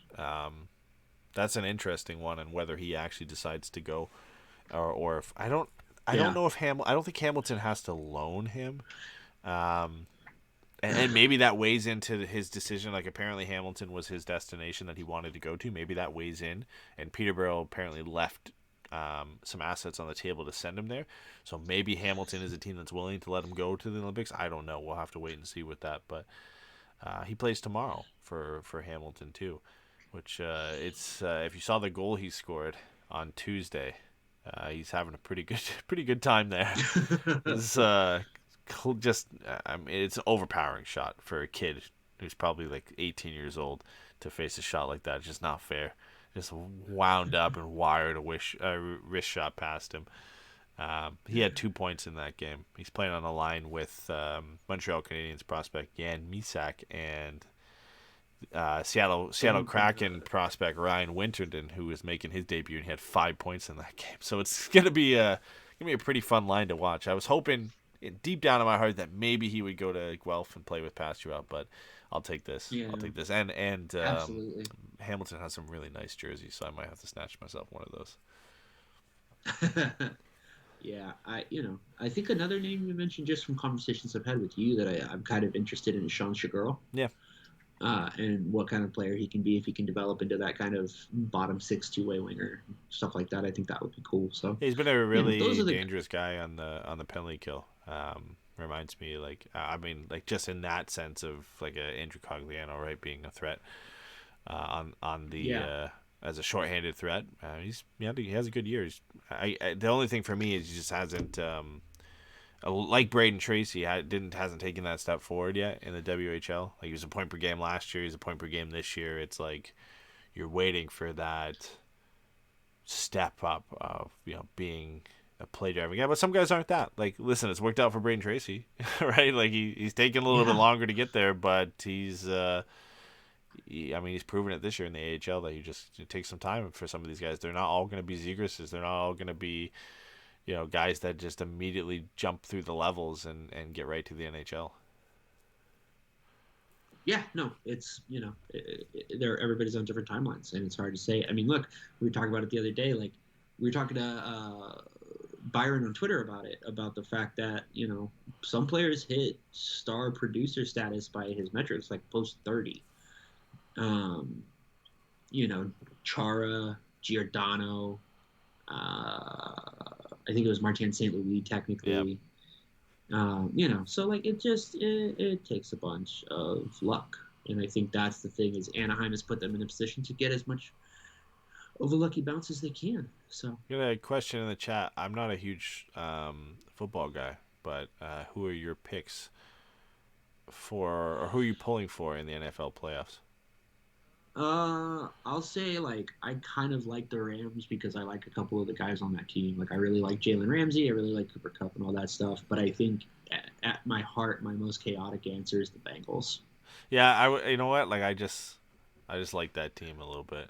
I like the. I'm super down for Joe Burrow to show out. That would be awesome. That would be good. I like the young teams, the up and coming teams. Like I don't watch a lot of football, so when I see like Tom Brady and the Buccaneers, running teams out of the building, I just don't want to see that again and again. Same with like Aaron Rodgers in Green Bay. I know Shane's gonna hate me for that one, but like just watching these teams that are always good kind of keep going. Like it's like that for me in sports. I don't watch a lot. Like I don't want to see the same teams there every year.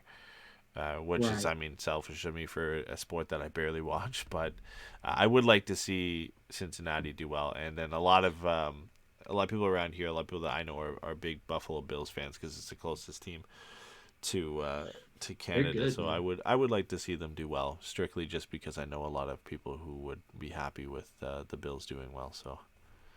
And I guess DB Lowry said Josh Allen is a Ducks super fan. Apparently, is he? I have no idea. I can never tell what DB says is true. He's just throwing shit in there for. But yeah. So how was it? What, almost 2 hour? Yeah. 2 hour run we've done. Yeah.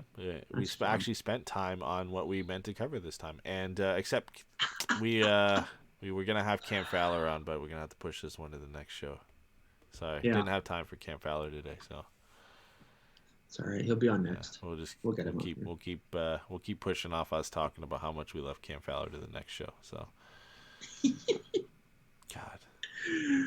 Oh my goodness. All right, I'm gonna end it here after just looking at this image that Jason sent us in our group chat. Oh no. Of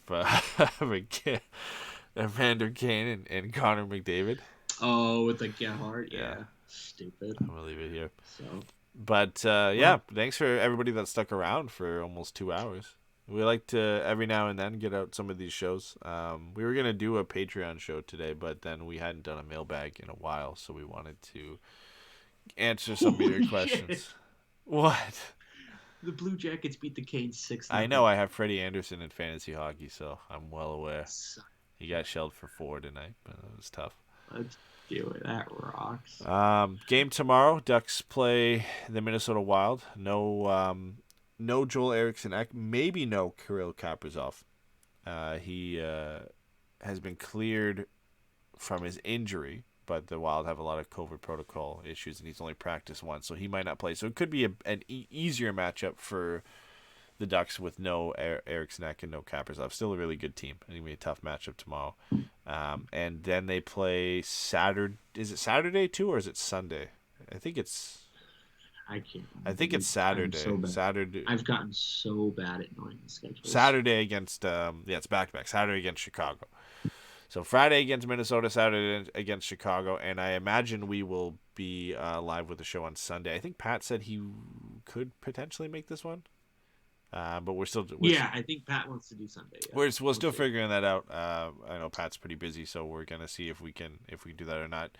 Jason was under the weather for our last show, so hopefully he'll be feeling a little bit better and have some time to put one together. But we will be live this weekend, whether it's just me and Steven or all of us together. We'll be doing a show on Sunday to recap the those two games and the games from earlier this week and any news that comes out.